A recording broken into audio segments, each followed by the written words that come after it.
Yesterday, as the nation was still in shock over the death of Raila Odinga, something else quietly unfolded at State House. President William Ruto signed 8 new bills into law. We are talking about 8 guys, all in one day.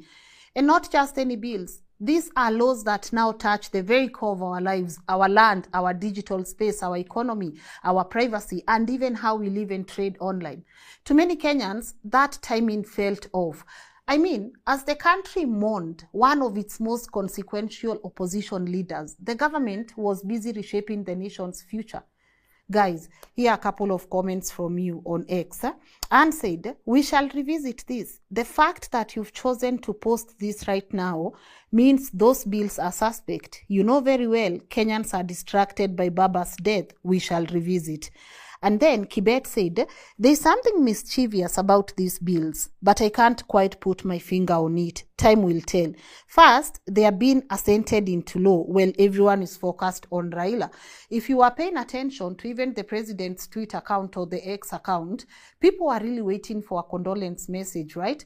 But then, before that, while the news was still going on, while people were actually now getting wind of, Raila's passing, the first thing he did tweet about these bills that he had assented into law. But beyond the timing, maybe we are reading into it very much. Maybe this is something they had already organized and it had to go on so that they could attend to what would happen, the rest of the day. It was a busy day for them. So let's not read much into the timing. But we have to be honest. This is a story about control. The way these bills were signed, it's a story about control, power, and the kind of country we are slowly becoming. So today, let's go law by law, right? To see what truly works for us and what doesn't. The first one is the Computer Misuse and Cybercrimes Amendment Bill. It's now a law. It was introduced and proposed by Wajir East MP Aden Daud Mohamed. The government says it's meant to protect us from online fraud, SIM swap, data theft, cyberbullying, child exploitation, and terrorism. And let's be honest, Kenya's digital space is growing fast. You guys, you are witnessing the growth, right? We've seen real cyber threats, identity thefts, and cases where people lose their savings overnight. So yes, on paper, this law sounds like something a responsible government should pass. But this law also expands the state's authority in several ways. It allows them to decide what kind of online content is harmful or false. It gives them the right to block entire websites or social media pages, and it even allows them to demand takedowns or restrict access without court orders in some cases. In short, it gives the government a switch, a digital kill switch that can silence you first and then justify their actions later.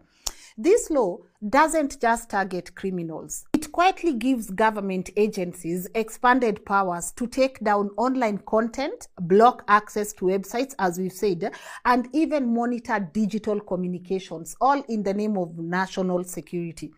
And you see, that phrase, national security, has always been a clever disguise.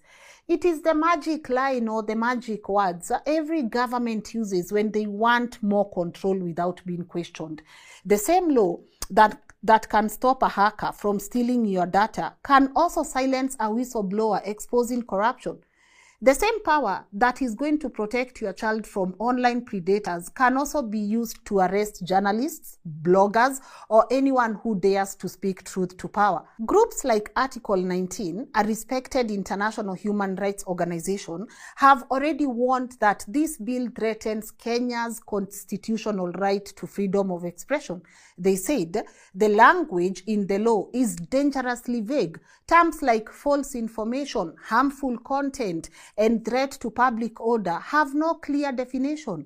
And in a country where dissent has always been punished, vague laws are about to become powerful weapons. Because when the law doesn't clearly define what is wrong, then power gets to decide what is wrong. And when power decides what is wrong, this stops being justice. This becomes control. I mean, think about it. If a Kenyan citizen exposes corruption on X, like the way we had the Adanis, etc., or even if a YouTuber questions a government project, that post could easily be labeled as harmful to public order.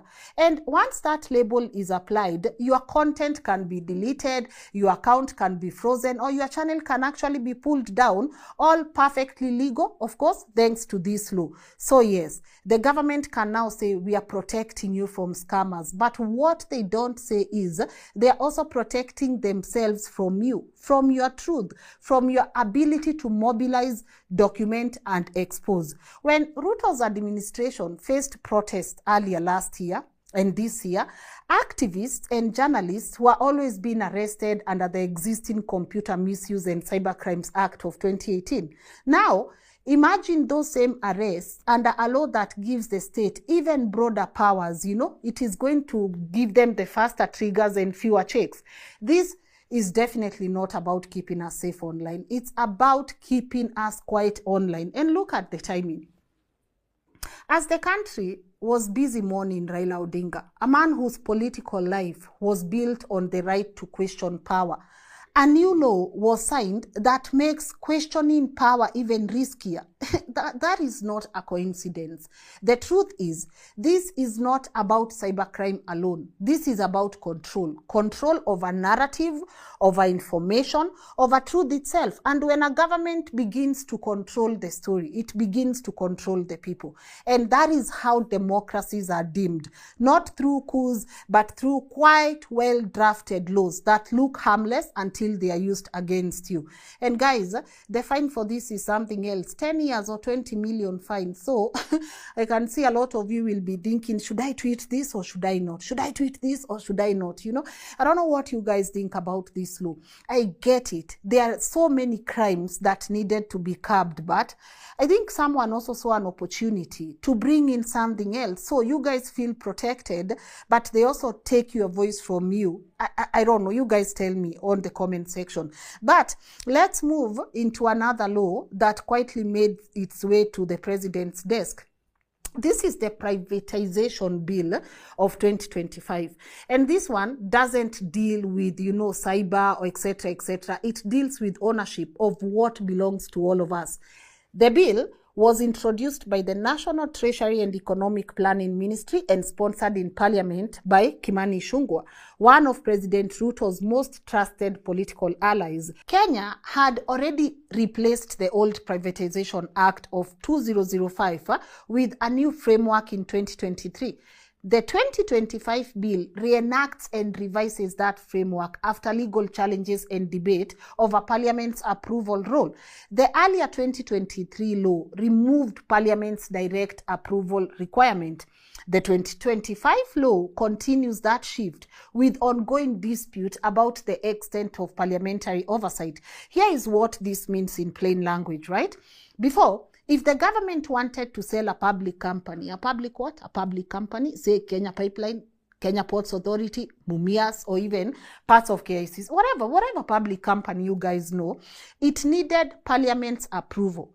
Now, under this new law, the Treasury can privatize those assets without seeking Parliament's consent. No public debate, no televised sessions, no pushback from elected leaders. We think this is a good decision, this benefits the country, so let's do it. Everything can now be done through a board appointed by who? The president, right? And this board will be here to decide which public corporations to sell to who and at what price. Now, supporters say this law will make it easier for government to attract investment, reduce debt, and remove inefficiencies in struggling state corporations. They say privatization will bring in new capital and management expertise. And well, that sounds logical on paper. The dangers are enormous. Because when you remove public oversight, you open the door to what? Secret and silent deals. You give a small group of politically connected people the power to dispose of assets built with whose money? Taxpayers' money. And you remove the one institution that is supposed to represent the will of the people, Parliament, right? Guys, how is this going to work out? In short, the privatization bill, which is now a law, shifts the control of Kenya's wealth from public hands to private ones without public accountability. Critics, including economists, unions, and civil society groups, have warned that this is how national assets quietly disappear. They say Kenya's